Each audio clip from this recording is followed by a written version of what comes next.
Gandang araw mga mi, ngayon nga ay may lalakarin na naman tayo. Punta nga kami sa aming probinsya, sa bayan nga ng Nara. Dumaan nga muna kami dito sa gasolinahan para nga hindi kami maubusan ng gasolina. Para nga ay tuloy-tuloy ang aming pag-rides at pagbiyahe na nga. Sarap nga lang sa feeling na kaming dalawa nga lang ang magkasama. Nga dalawa lang kami dyan ay masayang-masaya nga kami. Nagpapasalamat nga ako dito sa asawa ko ay pag niyaya ko nga ay gurabils nga rin talaga siya. Sabi ko nga sa kanya ay di off niya naman.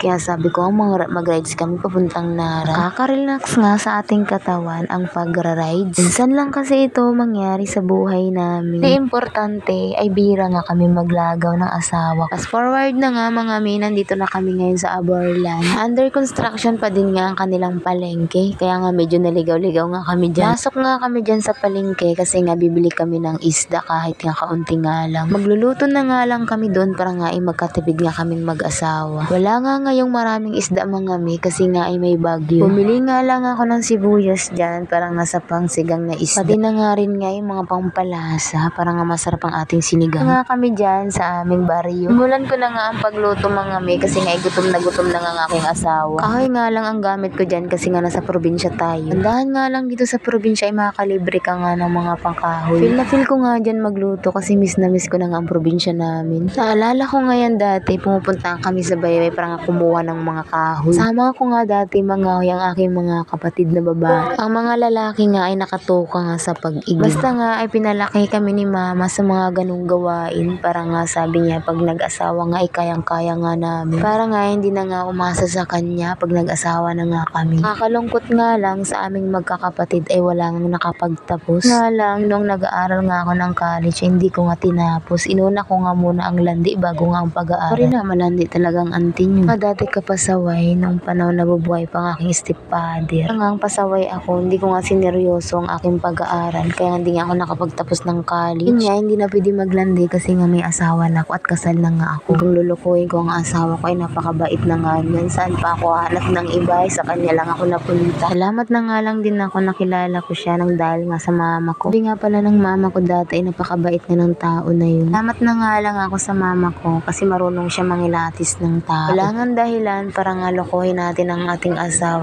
Mabait naman ito. Makontento na nga lang tayo sa buhay natin nga at maging masaya nga tayo. Balik na nga tayo mga mi dito sa ginagawa ko. Bali nga nililisan ko ang buong paligid dyan. Bihira lang kasi makauwi kami dyan ng asawa ko at makapasyal na nga. Matagal-tagal na nga rin nga nalilinisan ang lugar na. Ay nilagay ko nga dyan sa sako para nga hindi nga ito magkalat. Kanya ang ginagawa ko para nga malinis ang ating paligid. Hindi na nga ako nagsayang ng oras at yan na nga ay nilisan ko ang paligid kasi mamaya-maya nga alis na nga kami at may pupuntahan nga kami sa bayan ng Nara. Kunin nga lang ako doon sa campus ng PSU Nara ang dati ko ang records. Nagpapasalamat talaga ako sa asawa ko kasi ngayon sinamahan niya nga ako ngayong araw para nga kumuha ng mga requirements ko. Kami ko nang nakwento sa inyo mga mi, balik na nga tayo dito sa ginagawa ko. Bali nga sinunog ko nga mga basura dyan. Hingali pa rin ng hangin at malinis nga talaga ang ating paglilinis. Hindi ko na nga lang pinatulong ang asawa ko dyan ay kasi nga pagod na nga siya sa pag-drive kanina. Kung nga sa kanya ay magpahinga na lang nakarating na nga kami dito sa campus ng PSU Nara. Bali nga nagtanong muna kami sa guard bago nga pumunta dito sa register office. Sabi niya nga sa akin, sabi niya nga ibibigyan niya ako ng clearance. Ang pangaraw itong papirmahan. Kailangan nga ito for records nga nila.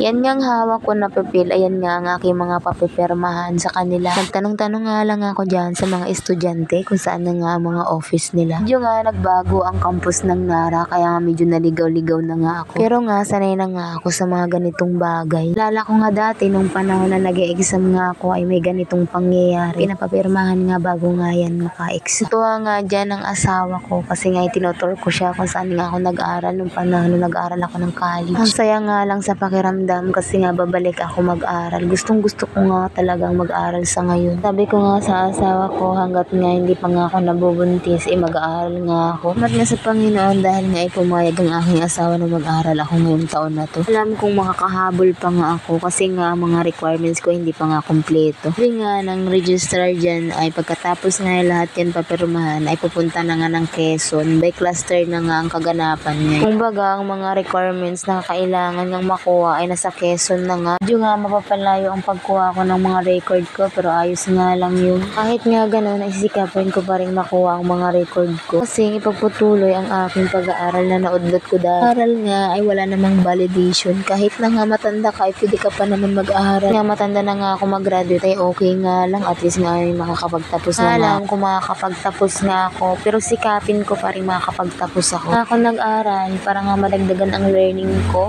Marami pa nga hindi ko nga alam. Salamat nga ako dito sa aking butihing asawa, napaka-supportive nga niya. Nga pauwi na nga kami ng Puerto, pero nga dadaan muna kami sa aking kapatid na nga nabidyohan mga mi ang kanyang tinatrabahoan kasi nga ibawal nga doon mag-video. Pintuhan nga lang kami saglit ng kapatid ko kasi maya-maya ilalakad na nga kami. Sabi niya nga sa akin, ay doon pala kayo kumain sa bahay, marumi nga yung bahay. Sabi ko nga sa kanya, hindi naman yung marumi, napakalinis na nga ngayon. Doon na lang muna mga mi. Maraming salamat sa pagnood ng video ko. Please like and share. Bye-bye!